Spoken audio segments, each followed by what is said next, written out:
about the auteur? What do you think? Well, maybe I should ask you, as a French person, you invented it. That's the problem. Well, the thing is that I don't believe in the auteur thing, really. Yeah. And I think there is a lot of confusion. Mm-hmm. And I think that among filmmakers, there are really very few auteurs. Well, I think we might have only maybe one or two people who would truly be considered auteurs, maybe, in our industry. But the question is that, that's the industry who considers them as auteurs. But the question to me is more how they consider themselves. Exactly. That's where I was going, because that often is the struggle when people position themselves as auteurs, and in that sense kind of also see the collaborations only from what they can get from it, and extend that sometimes even into not caring so much about the audience, not caring so much that, I mean, I'm not advocating that you should always go for a mass audience, but you are telling a story to someone, and sometimes it's just about me and my story. But there's the confusion about the notion of audience. Yes.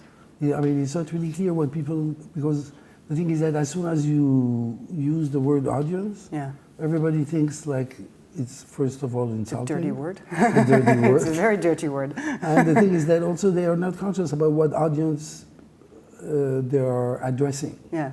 So this is the weird thing, is that because actually the audience for one typical project can be really small. It's not a question, but you still have to communicate with someone. Exactly. And it's not about making the thing for yourself, even though it's a starting point. And sometimes the line between an auteur film and personal therapy is quite vague. Not really defined. No, it's quite vague. Yeah, and true. You really feel like, come on, this is, you know, but if you can, you know, dig into something deeply personal and express it in a way that it communicates and is accessible and communicates to other people, it's brilliant. Is that actually, I always say as a joke, obviously, but it's not that much of a joke. The question is that I say that in France we don't have screenwriters. Yeah. I say we always have co-screenwriters. Yeah. Because it's the director who comes with the idea, and finally the writer is just there to help him you know, discover or bring to life his own ideas in a more or less coherent way. Yeah. So, and the thing is that the writers are not really independent, because it's not about their vision. And I think there's a whole generation of directors who consider themselves auteurs and have a real struggle in relating to a personal story of a writer. If the script that the writer wrote independently comes from a very personal story, it's a beautiful script, but still they feel like they have to adapt it, make it their own, which sometimes goes against the DNA of the core of the story, the DNA of the project. True. But the thing is that, what do you think about this, the influence of TV on film writing?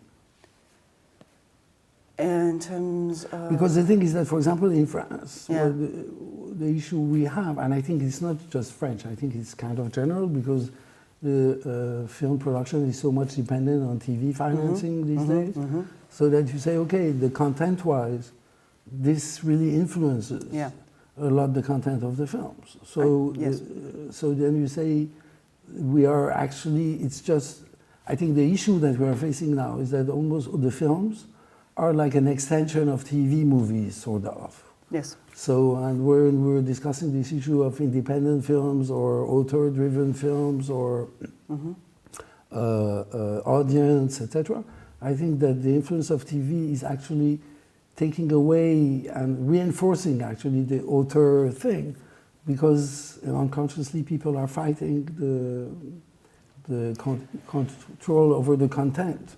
So that I find as a very strong influence, that in, let's say, films that will only, budgets that will only allow like 25 or 26 shooting days, it becomes very easy or maybe even necessary to rely on shooting techniques from television, because you have to move fast, and on writing techniques from television, because you want to, you know, you have to move fast. You're shooting 6 pages a day. Sure. Yeah. So yeah. But this is also educating the audience. Exactly, and altering their perspectives. Exactly. So like they don't, because what surprises me even with students, etc., is that my impression is that actually they have less capacity to watch a film. Yes. But people tend to, because these days we are so much story oriented, Yeah. that actually the cinematic language is getting a bit poorer. True. And we're really surprised suddenly when we see a film that's really exploiting the cinematic language, which is, you see that less and less. Yeah. So the films are getting, the language of films is getting poorer. I mean, that's the impression I get.